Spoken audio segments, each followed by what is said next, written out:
En este video vamos a focalizarnos en un proceso biológico conocido como la maduración del ARN mensajero.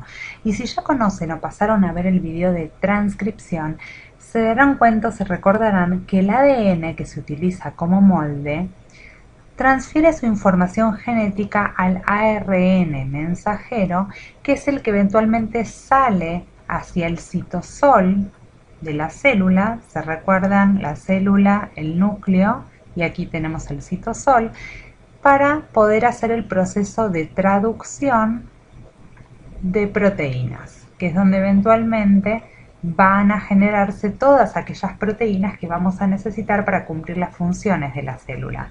Entonces, este proceso, que es el proceso, como dijimos entonces, de la transcripción, finaliza con la generación de esta molécula que es el ARN mensajero. Pero este ARN mensajero está todavía inmaduro, no puede salir hacia el citosol hasta que no ocurra este proceso de maduración. Entonces, en este video lo que vamos a hacer es analizar qué necesitamos para madurar un ARN mensajero, que básicamente son tres cosas. La primera es conocida como el splicing en inglés, también se lo conoce como el proceso de corte y empalme. Ahora vamos a ver de qué se trata. Tenemos como segundo proceso de maduración lo que conocemos como la adición de la caperuza. En inglés se la conoce como cap. Esto es en el extremo 5' del ARN mensajero que recién se forma. Y por último, la adición de una cola de poli A, o también se la llama poliadeninas, esta cola de poli A que se inserta en el extremo 3' del ARN mensajero. Entonces, estos tres eventos vamos a analizar con detalle para ver cómo es que madura este ARN mensajero para poder salir hacia el citosol. Vamos primero entonces a lo que es el splicing. Vamos a volverlo a escribir, el splicing, y habíamos dicho que también se dice corte y empalme. Y para poder entender el splicing vamos a analizar primero dos conceptos: el concepto de exón y el concepto de intrón.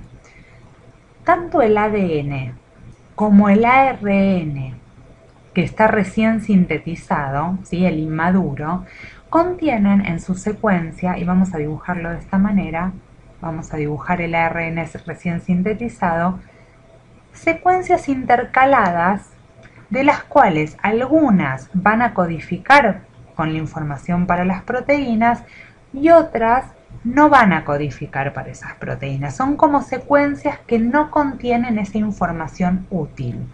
Ahora, entonces, los exones son aquellas secuencias que codifican para las proteínas. En cambio, los intrones son aquellas secuencias que no codifican para las proteínas. Entonces, el splicing es la tarea de remover los intrones, o sea, quitar los intrones.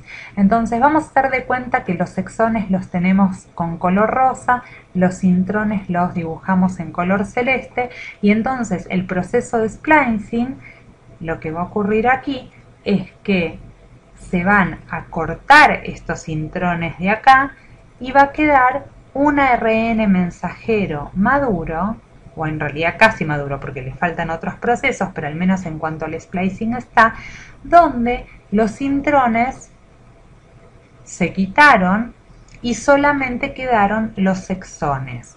¿Qué pasa con estos intrones en particular? Una curiosidad: el ADN solamente tiene un 1,5% de su información genética que en realidad codifica para las proteínas. El resto, el 98,5%, está compuesto por secuencias del tipo de intrones, está compuesto por ejemplo, los promotores, ¿sí?, todas aquellas secuencias que acompañan, que acompañan a los genes y también, por supuesto, un montón, casi el 70% serían los componentes extragenómicos. ¿Esto qué quiere decir? Son secuencias de nucleótidos que no van a codificar para ninguna proteína, solamente el 1,5%. Pero dentro de todo esto lo que tenemos que hacer es que tenemos que removerlo, porque este ARN mensajero es el que va a ir al citosol y va a codificar con toda su información para que se genere la proteína.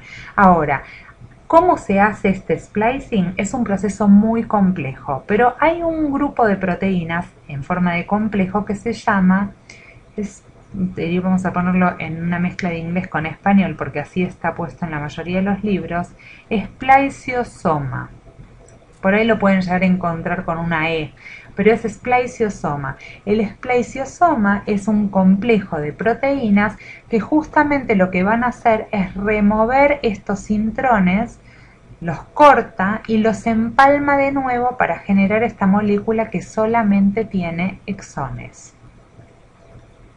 Ahora, existen algunos intrones que se dicen que hacen autosplicing.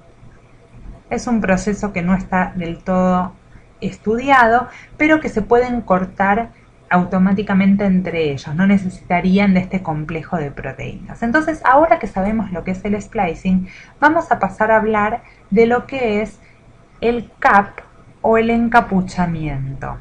Este cap, curiosamente, se va a producir, imagínense la hebra de ADN, doble cadena, se va a ir formando la hebra de ARN y a medida que se empieza a sintetizar, el extremo 5', que es el primero que queda libre dentro de todo este proceso de la enzima de la transcripción, que como se llamaba, la ARN polimerasa 2. La ARN polimerasa 2, además de generar esta nueva hebra de ARN mensajero, tiene otras funciones muy interesantes, como por ejemplo que es una enzima que puede tener unida unos grupos de proteínas que participan justamente del encapuchamiento del ARN mensajero. Esta capucha o grupo que se une al extremo 5', en realidad es un nucleótido modificado, es una guanina metilada. El grupo metilo es este, o sea que es una guanina como la G del nucleótido que sabemos, o GMP en realidad, el que está incorporado en el ARN.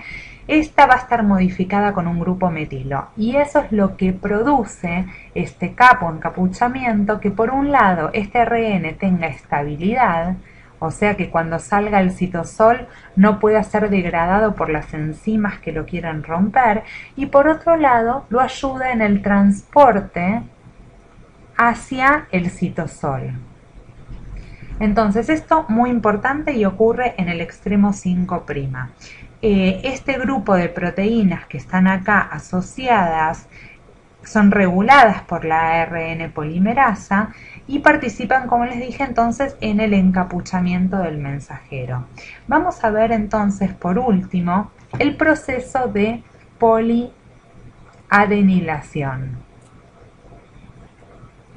La poliadenilación del extremo 3' del ARN mensajero es un proceso que ocurre cuando se finaliza la síntesis de este ARN mensajero y consta de una larga fila de nucleótidos de poliadenilato, se dice. Son los nucleótidos que tienen como la base nitrogenada a la adenina.